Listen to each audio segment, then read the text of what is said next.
Hi, Satnam. It's me, Shakti Sundari, back with you today with another reading from Daniel Odier's amazing book, Desire, the Tantric Path to Awakening. So rich, this book, so full of wisdom and truth. And today I'm just going to talk a little bit about, I'm going to read another quote from the book, but basically what the heading I've given this is the Tantric Cure for Loneliness. Now, funnily enough, somebody spoke to me the other day about their feeling of loneliness and feeling alone. They've been feeling quite isolated, and that's kind of, it connected really well then with what I'm about to say around Daniel Odier's book and the Tantric Path as a cure to loneliness. Now, maybe I'll read the text first and then I'll speak to it. But I'm sure that's something we can all relate to, right? So for many, many, many of us, really, if we look at the core reasons for us feeling unhappy in life or depressed or just some slight sense of malaise, a slight sense of being unfulfilled, if we really drill down into that, for many of us, the core reason is that we feel lonely and or we feel separate. And one of the things that the Tantric Path does, as do other paths of spiritual practice and yoga as well, is to cultivate within us an awareness that we are one with everything. And I know that is bounded about all the time. We are one, we are one, we are one. We get to experience that viscerally in our bodies, so that we know it viscerally in our bodies through yoga and through Tantra. And when we forget it, because we also do flip back into that old way of thinking, the old pattern of thinking, which is coming from the ego self and the ego mind, there are practices that we can do to quite simply remind ourselves of that sense of oneness. And when we have that sense of oneness and when we have that sense of bliss, it would be impossible to feel lonely or isolated. And that's why in all that I teach, in the Kundalini Yoga, the Tantra, and the ecstatic dance that I teach, everything that I'm about is about reminding me and you and us of that sense of ecstatic, blissful aliveness that we connect with when we remember who we really are, which is energy dancing in the universe. Okay, so I'm just going to read to you now from, this is still on chapter 5 from Daniel Odier's book, Desire. Belonging to groups often generates a kind of narcosis that gives us the illusion of sharing something missing from all the members of the group as individuals, completeness. Our main fear of dissolution, of being nothing, keeps us from realizing that when we think we are one particular thing and therefore isolated, we indeed become only that thing and lose the rest. In accepting that we are nothing, we gain the world. This logical progression is the key to the tantric vision and to the creative role of desires and passions, which through our sensuality are seen as the fastest, steed-like messengers for leading us to the self. Woo! I love this so much. The language is just so rich with truth. So I'm going to work my way backwards through this. So the tantric vision is that the creative role of desires and passions, which through our sensuality, so basically through our senses, taste, touch, smell, sound, okay, through our senses, are the fastest steed-like messengers for leading us to the self, capital S, which means your higher self, your soul.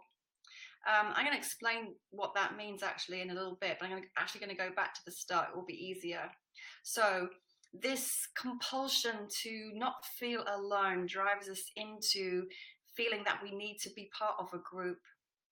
He calls it a narcosis, right? That's a strong word. Narcotic is a drug. Yeah, it gives us the illusion of sharing something, that there's a sense that we need to feel complete, and that by being part of a group we are complete. And in his argument, this comes from fear, the fear of being nothing, the fear of dissolution. So what happens if we don't have our group? Who are we then? And then there's this fear that we are nothing. Keeps us from realizing that when we think we are one particular thing, so when we identify very strongly with one aspect, when we identify really strongly with one aspect of our experience, our lived experience in the moment, or when we identify really strongly with one aspect of our ego, you know, the names by which we define ourselves. I am a mother, I am a teacher, I am happy, I am sad, I am small, I am short, you know, all those ways that we define ourselves. If we begin to identify with one, or a feeling state, so this is the one that I often get wrapped up in, is like a feeling state becomes overwhelming, and I begin to identify with the feeling state, forgetting that the feeling state is just some energy moving through me. It's not who I am. So when we, need my glasses again, when we think we are one particular thing, this is then what isolates us, because we become so identified with our experience, or with our definition of ourselves, or with our emotional experience in that moment, that we isolate ourselves and we forget everything else. We can't see it anymore, we can't hear it anymore, and that is in fact isolating us. The reversal of that, and this is a key line, in accepting that we are nothing, we gain the world. In accepting that we are nothing, we gain the world. Let me explain how I interpret that. So, for example, if I'm doing some yoga practice or some Tantra practice, which might involve becoming aware of my breath. So I pay attention to my breath. I consciously guide my breath to slow down. I become one with my breath. Then all there is in that moment is the breath. The flow of the breath in, the flow of the breath out.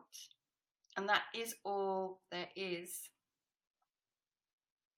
Just as an example, when I experience that, I experience my infinite boundlessness. I experience myself as one with everything. And I am no longer identified with the thoughts in my head. I'm no longer identified with the emotions passing through my physical body. So that's one way. And as Daniel Odier here speaks of our sensorality, so all of your senses, a key part of the Tantric Path is living in total awareness of all of your sensory information, and a heightened sense of aliveness and keen perception in all of your senses. When that is really honed and when that is really opened, simply being is ecstatic. Trust me. And that is the role of your senses and the role of desires and passions. So he says, the role of desires and passions, which through our sensuality are seen as the fastest, steed-like messengers for leading us to the self. So what that means is, by immersing yourself fully in your everyday life and in your everyday sensorial experience, you can very quickly, steed-like, that's like a racing strong horse, experience your boundless oneness with love and with the universe. How? If you're really paying attention to every scent, to every breath, to every taste, to every sight, to every sound. I mean, if you could just take one of those and meditate on it, as the Vijnana Bhairava Tantra, the ancient tantric text, suggests that we do, even that will blow your mind. Now imagine being so fully present and so fully aware in every sense in one moment. As a practice,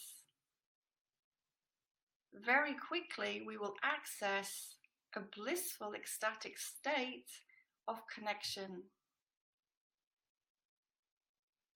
The molecules of our body expand. We become one with the energy in and all around us. It is then impossible to feel alone or isolated. I hope that makes sense. If you have questions, please post them below. I'd love to engage with you around this. It's really, really interesting and exciting and stimulating and inspiring for me to talk about these things, which I love so much. And if you like what I'm saying, go to my website. It's up there, www.shaktisundari.com, and take a look. I'm running online courses in Kundalini Yoga and in Awakening Your Ecstatic Potential that teach you how to access this level of interaction and connectivity with yourself and your soul and your divine nature, and to live in a really blissful, ecstatic way. Thank you for watching. Thank you for being with me. Much love and Sat Nam. Sat Nam.